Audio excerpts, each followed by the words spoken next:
Yes, the idea that Shakespeare wandered around with one of those sort of labelling machines and said, "This is Shakespeare's London. This is mine. This is mine." That's Hello and welcome to this somewhat damp episode of the Beyond Shakespeare podcast. It's 1594 and the weather is terrible. I'm your host, Robert Crighton, General Overseer of the Beyond Shakespeare podcast, which specialises in creating full-cast audio adaptations of drama from before 1642, as well as providing background and other production resources. You can support our work and get a say into what we produce by becoming a patron today. Go to www.patreon.com/Beyond Shakespeare. Today I'm talking with Laurie Johnson, Professor of English and Cultural Studies at the University of Southern Queensland. about his book Shakespeare's Lost Playhouse, 11 Days at Newington Butts. But before I begin the recording, here's a little roundup of what we're discussing, because a lot of dates, theatre companies, names and all sorts will be flying. One really useful online resource to help you navigate what we're talking about is Henslow as a blog. Philip Henslow was a theatrical impresario who wrote what's called his diary, but it's more a general ledger of takings for each day's show.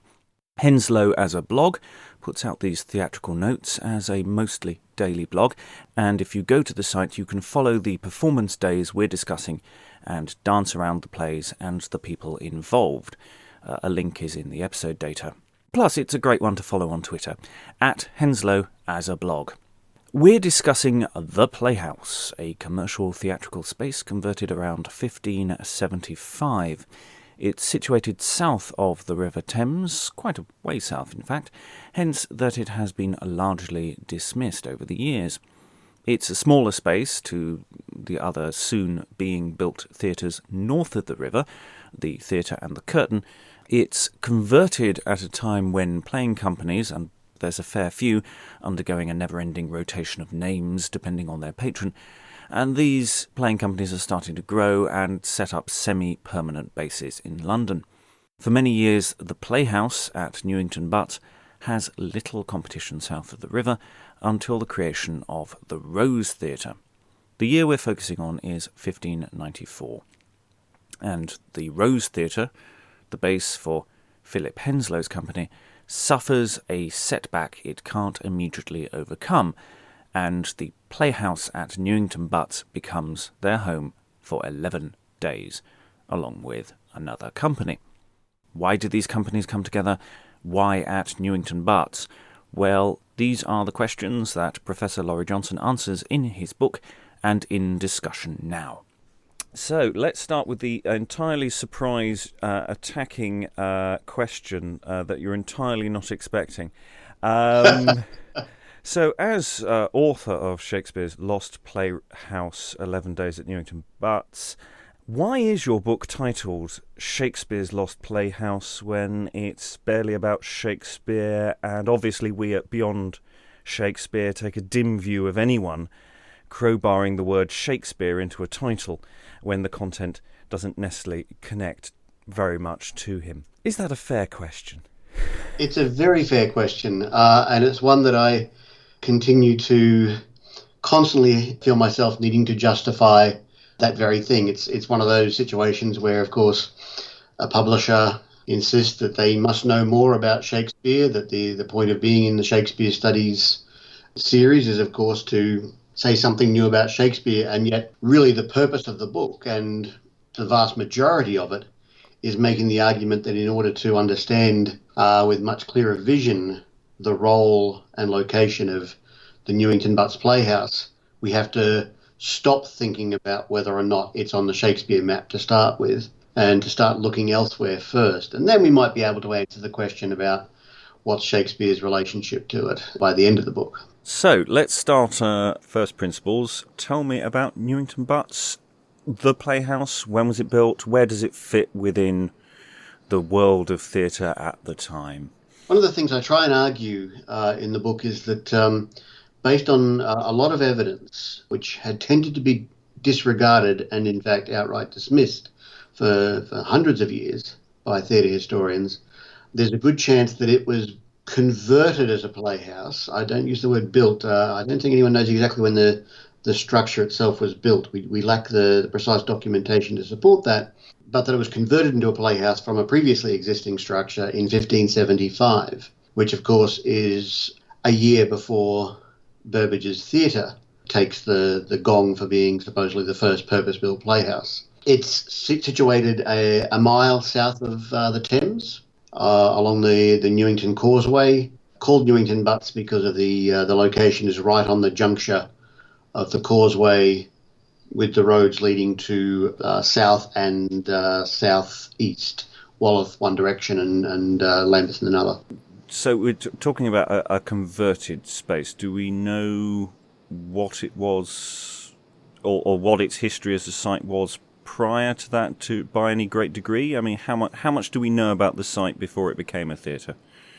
The only thing we know for certain is that there was a parcel of land, as it was called, that was leased to one particular gentleman who then leased a portion of it to Jeremy Savage, one of the leading men of Warwick's Men, the playing company of the Earl of Warwick. And on that space beforehand, that parcel of land, we know that there must have been some structure previously because we have a record then of a series of legal depositions made by the previous owner. The guy's name was Richard Hicks. He was the guy who owned the property, who then leased it to Savage, and whose son-in-law, Hollingbourne, tried to squeeze Savage out as they tried to evict Savage from the site. And they claim that on one particular day that he went to the house that's on the location there, house being the generic term at the time for any type of building, not necessarily a residential location. And he said that he was aware of there having been reparations made, and he wanted to go inside so that he might be able to determine the nature of them. Now, this, of course, suggests that he does not yet know that it's been changed into a playhouse. But from the outside of the building, he can't tell that it has been, which to my way of thinking suggests that whatever it was beforehand, it was sufficiently plain on the outside that without some kind of signage, it would have been impossible to tell the nature of the internal structure. But my gut feeling is that it wouldn't have been significant internal change, that there must have been a significantly open space. So it might have been a commercial structure like a barn or some sort of storehouse beforehand. So in terms of, because we're going to get, or people are somewhat obsessed with the idea of purpose-built theatres, and how many theatres, purpose-built or otherwise, already sort of are about at this time when this theatre is being converted for use? Well, we know that certainly some of the inns in and around London must have been being used. Certainly plays were being performed at some of the Temple inns, but of course they were already existing structures that had far many other uses than the playing spaces that would have been made available in them. The Red Lion structure that we know existed in 1567, but possibly only for a very short time, that was being custom built for a production of Castle of Perseverance. Yes, I could see you. Oh, my eyes lit up for that. Now we're outside the realm of Shakespeare, well and truly, that's for sure. That's the only one that we really know of as a potential prior candidate for the first of the Elizabethan playhouses, but it seemed to have been a very short-lived venture, and it was possibly a conversion as well. And so the question of purpose-built, I think, becomes the key as to why I would say that I don't want to suggest that there's any other candidate than the theatre for the mantle of first purpose-built amphitheatre-style playhouse. But certainly at least in the Red Lion and in the Newington Butts structure, which I call the Playhouse for reasons I can explain in a moment. Apart from those two, we don't know of any others that necessarily had been around. There's no documentary evidence to suggest that there are any other structures that have been developed around London at that stage. Who were playing there during its lifetime? How complicated does that get? It gets a little bit complicated because there's a significant gap, the better part of a decade, in which we don't have any specific documentary evidence of who was playing there, just that somebody was, because we have Privy Council records telling the justices of the peace in Surrey to please get along to that playhouse there and find out who it is that's playing there in contravention of our ban, usually during a plague closure, for example, and kick them out, please. And of course, in those particular documents, we don't have mentions of companies. But I've been doing a little bit of work around the records of early English drama, trying to find out where are the gaps in the record that could suggest who are the available candidates at any given moment. So I've got a piece coming out in early theatre very soon in which I propose a possible solution to the company that were not named in Privy Council records in 1586, but having gone through the touring records and records of various companies performing in and around London and elsewhere, I think there's really only one candidate, and that's the Earl of Leicester's men. So what we have is Warwick's men playing there in 1575 through to around 1580, at which point Savage seems to have been evicted. Warwick's men, we know at around that same time, transform into Oxford's men. They change patron. And the surviving members, particularly John and Lawrence Dutton, are named in association with a number of activities still around London at that moment, including a riot that they possibly caused at the theatre in Shoreditch. And that, to me, suggests that the Oxford men probably were hanging on at Newington Butts Playhouse at around that time. Then 1586, I think we do have a record of someone playing there, and I think it's Leicester's men, based on the evidence I've got for that. Around 1590, we know that Lord Strang's men, or Strange's men, however you'd like to pronounce it, performed there because we have the series of documents relating to their petition to be allowed to go back to the Rose after the Privy Council had ordered them to play 3 days at Newington Butts. What that 3 days means, some people have conjectured it means 3 days a week, for however long they were ordered to stay away from the Rose. I don't really have a sense of that, but we do know, therefore, that Strang's men performed at Newington Butts at that time. And then in 1594, we have the potential Shakespeare connection, of course, being that Philip Henslow records 11 days in which performances are staged at Newington Butts by the Lord Admiral's men and the Lord Chamberlain's men. Over those sort of 20 years leading up to the focus on your book, how many playing companies are there about? Or how many develop over that period of time? Because they obviously change patrons. They need patrons to be able to get permissions to perform. That's right. And it's actually one of the big problems we have in what's now kind of being shaped as what's called company study. Sally Beth McLean is sort of one of the vanguard scholars working in this field, where a particular group of players might have multiple patrons over a course of a period. Do we refer to them as a single company, having just referred to various patrons, or do we deal with each patronised entity as a separate company in its own right? And so how we handle that conversation tends to get quite slippery, and I wrap myself in a bit of a circle in the book trying to account for the possible connections between the various company groupings, including a number of crossover groupings that we know where Strang's men and the Admiral's men certainly performed in various combinations in the late 1580s and early 1590s. So we have Edward Allen, for example, the great Admiral's men player, performing on tour with a series of players under the patronage of Lord Strang.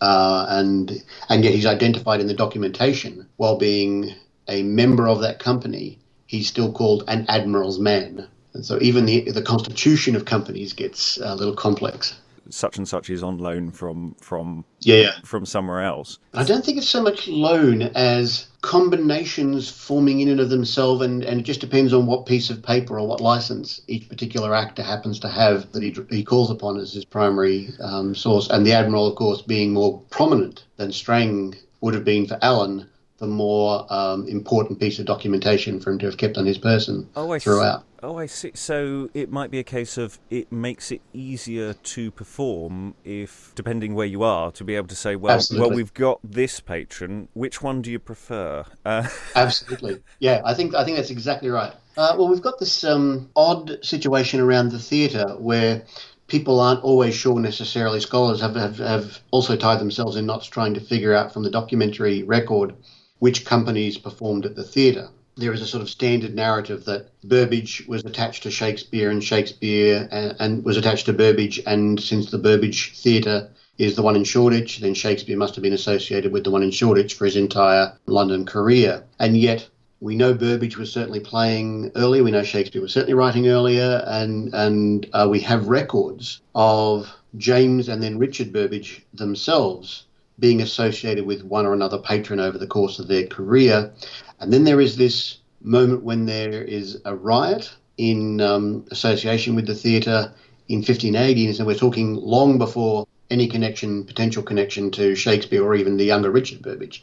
This is in the time of James Burbage. And the theatre is identified in Privy Council documents, and Burbage is called to account for this. I use the term riot, but I think it was used more in terms of an affray, if you like, just a kind of a bob in the streets as a result of a couple of the players were identified as being responsible for some, I think from memory, a couple of members of the crowd were beaten, of the audience were beaten, and then a number of the members of the audience took after the men responsible. And because it was associated with the theatre, Burbage was held to account, and a number of scholars think that means that one of the players in question, Dutton, was therefore associated with Burbage at that time, and therefore that Oxford's men were playing at the theatre. My gut feeling is that, in fact, this was one of these moments when a rival company goes to create a problem at that location precisely to try and get the entrepreneur, the owner, in a bit of hot water. So you have this rivalry, of course, between the theatre in Shoreditch and Newington Butts. At Newington Butts, they're separated by about 2 miles either side of the city of London. The Rose by Henslow hasn't been built yet. It's developed in 1587 on Bankside. It's quite possibly from 1587 that we then get the moment at which Newington Butts Playhouse starts to become less viable as a location for regular company participation in and around London, because with the Rose on Bankside it becomes much easier to get to. So I think Newington Butts Playhouse was a fairly viable operation from 75 through to 86, 87, but once the Rose gets in and gets established with London is able to get there very easily via the watermen across the rivers, then Newington Butts becomes less viable as a location, except maybe for pundits from Surrey. What's the overall capacity of these spaces? I mean, that's presumably part of the economic viability question. That's right, and it's precisely on that very basis that I had to come up with a kind of speculative figure as to what would have been the capacity of the Newington Butts Playhouse. We've got pretty reliable numbers based on a number of different kinds of studies for the Rose that put its capacity at least at around 2,000. My suspicion is that Newington Butts probably would have been around about half that size, equivalent to about something like the Blackfriars. So let's go to the focus of your book. Tell us about the 11 days. Well, I'll explain first of all why I call it the Playhouse. We have, for a long time, people have been preferring just to call it Newington Butts, but I think that's the name that's given to the location on which the property sits, but that there are a number of documents that suggest that it was called the Playhouse, capital P, just as the theatre was capital T theatre, and that I think my gut feeling is it was called the Playhouse first, and then Burbage said, well, I'll one-up you by calling mine the theatre.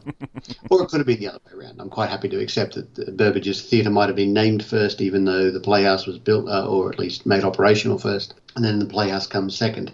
But we do have a lease document referring to it as a parcel of land now called the Playhouse. And that to me is fairly hard evidence that that's the name by which it was known when it was operating as a playhouse. Now, those 11 days, what we've got in 1594 is this wonderful little moment in Henslow's records where he has very short, sharp stints at the Rose by a series of companies. We have Sussex's men, then Sussex's men with Queen's men. Previously it had been Strang's men, who the bulk of whom would go on to form the Lord Chamberlain's men, via a little detour, a short period where they're known as the Earl of Derby's men. Then there is a gap, and then we have an entry that says, in the name of God, Amen, beginning at Newington, my Lord Admiral's and my Lord Chamberlain's men. Then we have a series of records, and then there's a line under one, after which we then get another series of records fairly continuously, which has takings for Henslow that seem consistent with everything that follows when Lord Admiral's men are his chief company at the Rose. But those 11 entries, or 11 days worth of entries, sorry, there's only 10 entries. There's one day, which just happens to be the day on which Rodrigo Lopez was executed. So I think that's why it was a down day. They knew they wouldn't be able to draw a crowd with a major execution going on. I was going to ask earlier, but we'll come back to it, is the nature of entertainment generally at the time. Of course, that's one of them. That's exactly right. Interestingly, the play that was performed at Newington Butts the day after the execution was The Jew of Malta, and Lopez was being executed notoriously as a Jew, even though it was never proven that he was. I think there's a relationship between those two. But anyway, so we have these 10 records spanning 11 days from the 3rd to the 13th of June, 1594, that belong to Newington Butts, because those 10 entries have very low receipt return rates for Henslow. My gut feeling is it's not just because the venue wasn't pulling the same crowd that he could get at the Rose, but because the arrangement he had with the owner of the building meant that his cut was also much lower. Now, of course, the question often people ask is, why would they have gone to Newington Butts? So a large chunk of my book was, first of all, proving that the venue was viable, but secondly, that there was a reason for both companies to have to go to Newington Butts and not perform elsewhere at that moment. What I found was that there's significant record of floods sweeping through London for the period from April through to about September, and that the dates we have for the peak flood incidents happen to coincide very clearly with periods of activity and non-activity in Henslow's records. And to me, this gives a very clear indication as to why Admiral's men would have vacated the Rose if the building's been inundated by the tidal flood on the south side of the Thames there. Then it would be inoperable. But after a period, they realised this isn't going to work. We can't wait until the building is made viable again. We have to be able to continue performing. And so they decided to head on down to Newington Butts. People could say to me, but surely Newington Butts is in the same floodplain, Laurie.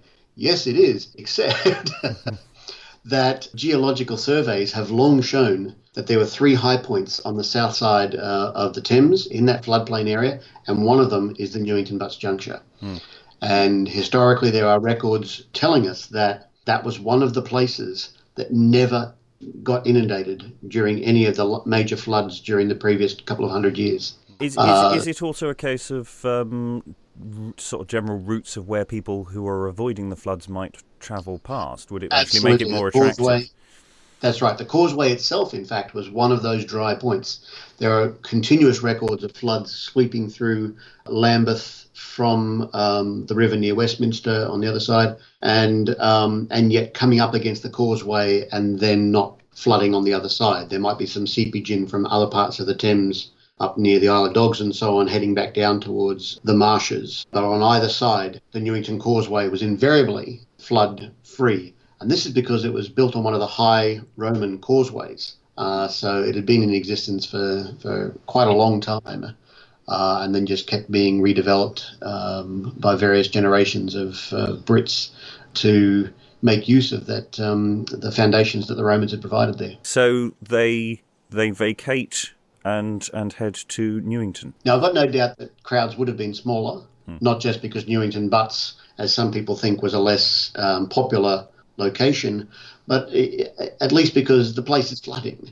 A lot of people might not necessarily think, my fields are flooded, I'll go to the theatre instead today. So I do think there was some struggle to get audiences through the door, but nevertheless, they still pulled a bit of money. Wet summers are always difficult. That's right. You know, even in indoor theatres, getting a crowd, if it's raining out, people That's right. Unless they've booked ahead, which they wouldn't have done. So, you know, the incentive to stay at home is great. What is interesting, of course, is that we get 2 performances of Jew of Malta, the most popular play of its time. But interestingly, we also get on that first day after the execution of Lopez, the worst ever take for the Jew of Malta, which I think said something about what the audiences might have had a taste for following the execution of a real Jew.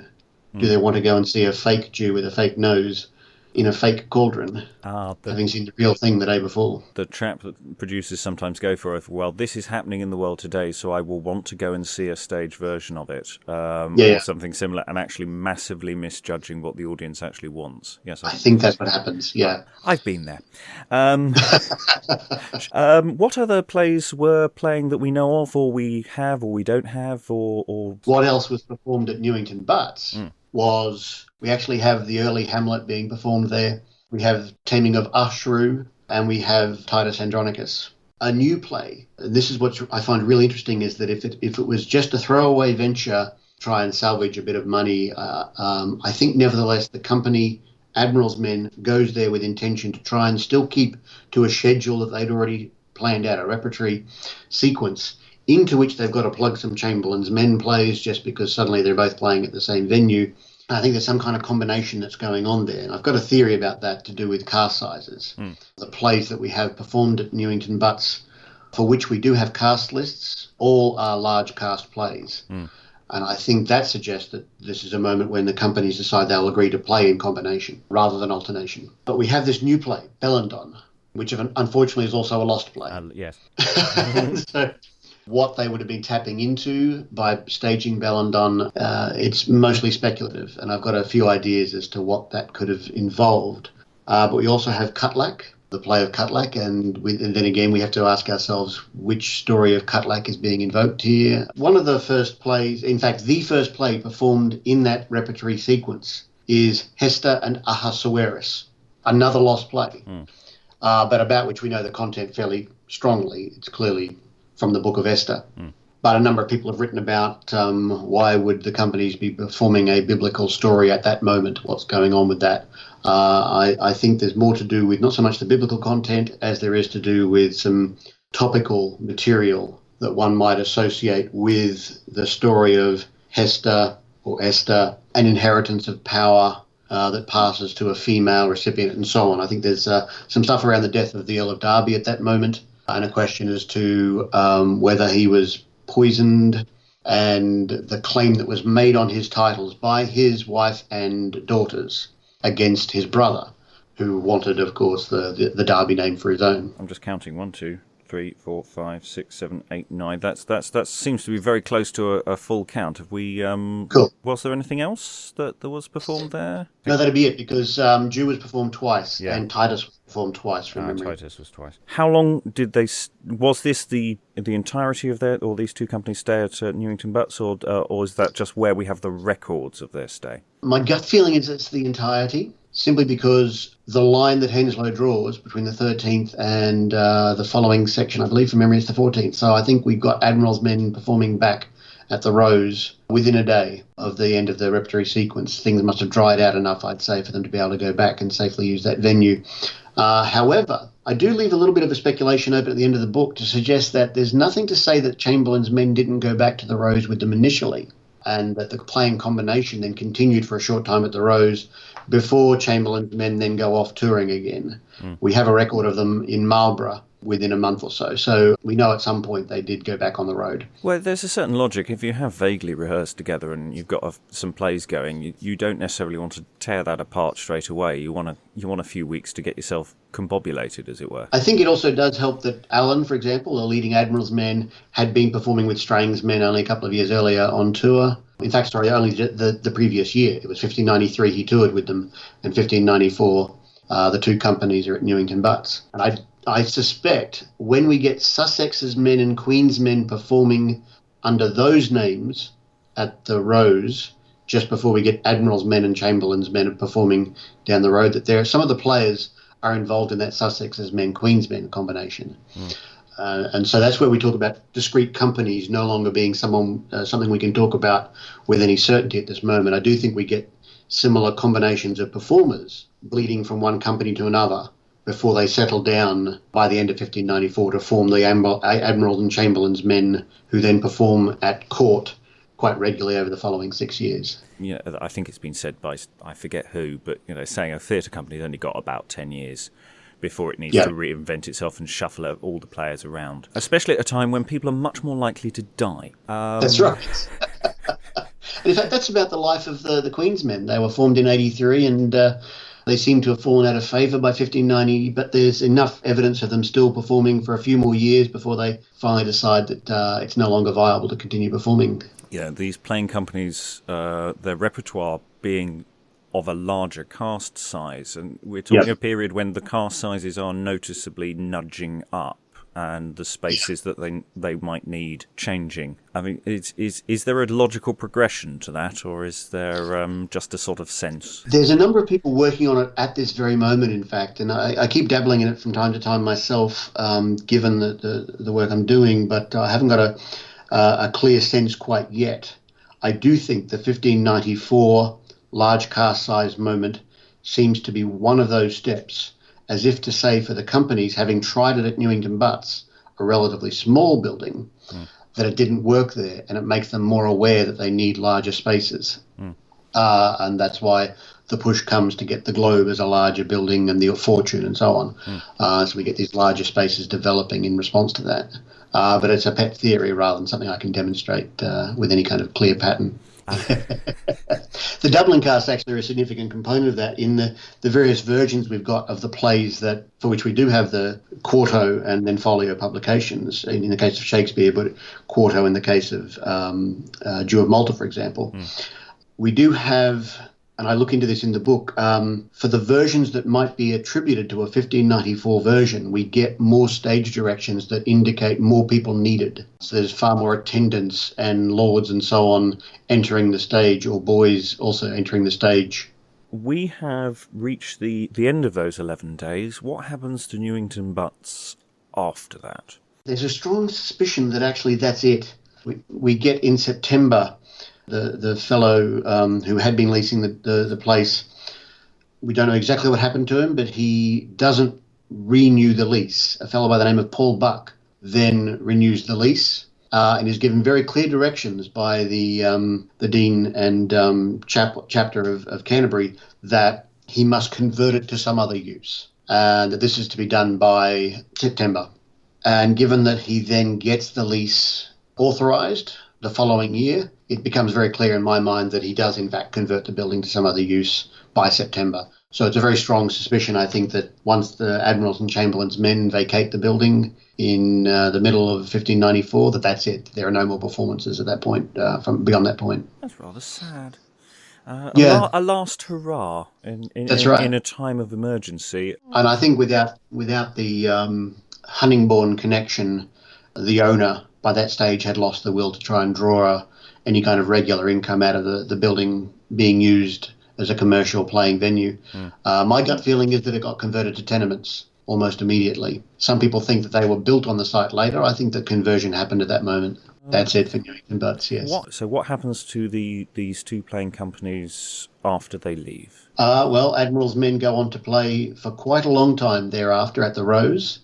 Henslow's diary from 1594 onwards, at least until the end of the century, is pretty much a blow-by-blow description of every performance ever performed by the Lord Admiral's men, except when they're performing at court or occasionally on tour, and only very occasionally during, for example, closures. Chamberlain's men go on to Marlborough and a tour, and then around October, December, we start getting documentation where the Lord Chamberlain starts requesting the Lord Mayor to allow them to use Gray's Inn and to perform in London. And then by 1595, we have them being paid for a performance at court, and Burbage and Shakespeare's names are both on the recipients list, which suggests at that moment that they've definitely shacked up at the theatre, where they perform primarily for the following 3 years until the company loses the lease on the theatre, and the rest is the Shakespeare story. Shakespeare's Lost Playhouse, 11 Days at Newington Butts, by me, Laurie Johnson, was released by Routledge earlier this year, 2018. It, I hope, provides a significant intervention into a bunch of ongoing debates about, among other things, the companies, the playhouses, why and when they emerged in and around London, through the lens of a site that, in fact, scholarship had been preferring to ignore for 200 years, and quite bitterly so at times. I take on the doubters and naysayers and explain why it's worth looking at that site, if for no other reason than it gets us out of London, out of Shakespeare's London as it's supposedly known, and to looking at the periphery and to understand what was going on at the so-called margins, to understand that is a far more complex relationship. And Shakespeare's Lost Playhouse 11 Days at Newington Butts, is available now. And remember that there's a selection of ways you can get this work, not only buying a physical copy, but downloadable versions are available as well. You can even rent it for a short period of time. There are also, I believe, things called libraries. And I'll be rejoining Laurie Johnson for some more discussion in a moment. I should mention that you can support the Beyond Shakespeare podcast on Patreon, www.patreon.com/Beyond Shakespeare. If you want to hear full cast audio adaptations of early English drama, early modern drama, then just by giving $1 a month, or for my UK listeners that's currently about 77p, though exchange rates vary, you can get early access to new audio, tickets to live shows and more. More importantly, depending on what you give, you get voting rights to choose our next season for us. The next poll opens in December to decide our summer season, so get pledging and help decide what we do next. The spring season has already been decided. We are doing Mariam, Queen of Jewry, The Life and Death of Jack Straw, Gamma Gurton's Needle, and Jack Juggler. What else do we do? At the moment, beyond the full cast audio stuff, we workshop future productions and release the recordings. Our exploring work started with the Chester plays in 2013, and we've just started recording again. I've got 3 Chester plays and 2 John Bale plays awaiting edit at this moment. These are primarily resources for future practitioners, so they're relatively simple reads through with some discussion, but it's all part of sharing material, whatever the quality, with the world. All this audio exists in our Beyond Shakespeare podcast archive. And now for some more discussion with Professor Laurie Johnson. These are sections of the interview where we go over some tangents, entertainments of the period, more on archery, and other odds and ends. We mentioned Castle of Severance. I can't let you not elucidate on that. You brought it up earlier in relation to the Red Lion. Red Lion. Yeah. So we have this record of the building being constructed at the Red Lion property in 1567 for a performance, and there's a fairly clear description of what the structure was like, because we have a legal, once again, thanks to the litigation procedures at the time. John Brain, actually, who would later go on to be one of the people involved in the construction of the theatre with Burbage, is the man who's mounting a case against one of the men involved in building the scaffolds. It seems he didn't do a very good job, which partly might explain why the venture was short-lived. They just decided to tear it down rather than risk life and limb. Sorry, would the scaffold, are we referring to, it's always a little difficult to tell, are we thinking audience seating or standing area, or are we talking stage? Thank you, that's exactly where I was heading. Precisely what they mean by that, in fact, has been the subject of speculation, but we do have a very clear description as well that the central element of the playing space was to involve a large central turret feature, hence the belief that it was for the Castle of Perseverance, that the audience would be seated around the castle itself and then watching the action unfold in various open spaces in front of them. It's a fascinating play to choose. That's right. I mean, it would make very good event theatre if you can get a full cast size for it. I've always wanted to do it with, cast of thousands and a budget of millions. Yeah. Whereas I suspect this was a very concentrated production, shall we suspect, where most of the money seemed to be going on the site rather than on the production itself. Apart from that description and that, did that go any further that we know of? No, it all got tied up in legal wrangling for some time, and there seems to be no evidence whatsoever of the site ever having been used again for playing thereafter. My gut feeling is that the Red Lion structure is a kind of in-between moment between the companies bugging in, bugging out quite regularly on the road, and a drift towards a desire to build something with a more purposeful, longer-term usability. I briefly mentioned other entertainments earlier. What other entertainments are there out there? Well, we have certainly the bear baiting and the animal baiting on Bankside.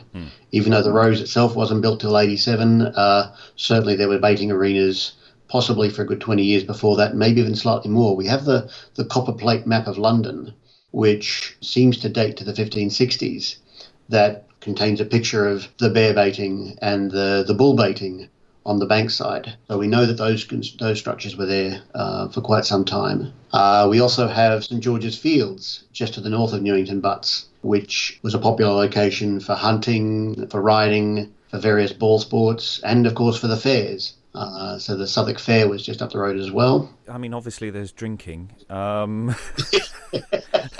And that's where the inns are really useful as well. And of course the brothels, all on the outskirts of London. That's one other reason why I think most of the large purpose-built or at least converted structures appear on the outskirts of London. I think they're there to attach themselves to a whole bunch of other pastimes that people are partaking of, that give them grounds to leave Bishopsgate to the north or cross the river to the south. And in Shoreditch to the north, we've got the markets and Spitalfields nearby, which was a popular location for, among other things, archery. Now, this is also where I've got a pet theory that I'm developing at the moment. I've got a publication coming out very soon in a book by Lisa Hopkins and Bill Angus on reading the road in early modern London, in which I suggest that all of the early playhouses seem to have been located relatively close to an archery butts. And of course, Newington Butts definitely had an archery butts in its vicinity, and I've found some sufficient evidence in the Privy Council records to suggest that it was directly across the sewer from the playhouse. This is important not just because archery could be understood as a pastime, but because it was mandated. Yes. That every man from the age of 17 had to, at least once every fortnight, get himself to an archery butts and shoot the arrows and keep in practice. And I think that gives the entrepreneurs in charge of the playhouse a significant reason to want to build within the vicinity of archery butts. There is some work that I'm following at the moment, and I might buy into it at some stage, around the extent to which some of the early stages were built in dimensions that accord with fencing, and that they also seem to be spaces that were in the vicinity of archery butts. And so I think there's something going on there around the type of martial combat that one could stage, knowing that archery itself would be particularly dangerous to stage in a closed space. But having said that, I do think there's something to be said for, at least for a short period of time, some of the open theatres in the vicinity of archery butts quite happily staging a volley of arrows out of the theatre in question into the nearby archery butts, so long as they shouted their volley warning beforehand. Of course, at that time, given the royal mandate for archery, so long as a man called out his warning in advance, he could not be prosecuted if an errant arrow happened to cause loss of life or limb. If only that applied to golf as well. That's exactly right. Recent events quite bringing that into the spotlight. There's some lovely stuff that I could have gone into, but it was going to be rather convoluted to try and explain it to anyone who hasn't actually read some of the background material around Field's Woman is a Weathercock, in which one of the characters says, "Oh, Newington conceit," as Abraham Ninny makes a joke. And it's long been thought that was a reference to the Playhouse and how it had become a joke in the minds of the people. But I spend an entire chapter ripping that idea to shreds. And that involves a fair chunk of analysis of what that line is doing in the Field play at that moment. But I enjoyed that part of the book, and it's the part of the book that's the least about Shakespeare, but it would have been rather a difficult tell in an interview situation. Well, one day when we get round to doing it, we can have a lengthy discussion about... Absolutely, when you do that play, absolutely. Yeah. And that's it for this week. Do go out and buy, either physical or download or even rent, Shakespeare's Lost Playhouse to find out more about this area. Next week we'll be releasing something. Probably a couple of things, but I don't know what yet. If you can support the work, then do pledge something today. That's www.patreon.com/Beyond Shakespeare. And remember to keep warm and dry, because the weather out is terrible.